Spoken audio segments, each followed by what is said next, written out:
অনেক সময় অজু ছাড়া কোরআনের আয়াত বা হাদিস সম্বলিত ইসলামিক বই আমাদের পড়তে হয়, অথবা অজু করে পড়া হয়, তবে পড়ার মাঝখানে অনেক সময় অজু নাও থাকতে পারে। সেক্ষেত্রে সেই বই স্পর্শ করে বা ধরে পড়া যাবে কিনা? উত্তর হলো জি, সেই বই ধরে পড়া যাবে, এক্ষেত্রে কোনো সমস্যা নেই। তবে যে সকল জায়গায় সরাসরি আরবিতে লিখা কোরআনের আয়াত রয়েছে সেই সকল জায়গায় স্পর্শ করা যাবে না।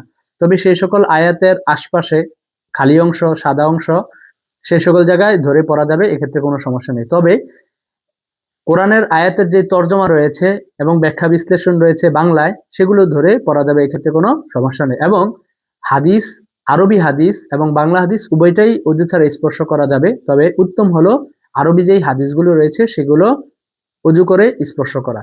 সুতরাং সরাসরি আরবিতে লেখা কোরআনের আয়াত অজু ছাড়া কোনোভাবেই স্পর্শ করা যাবে না।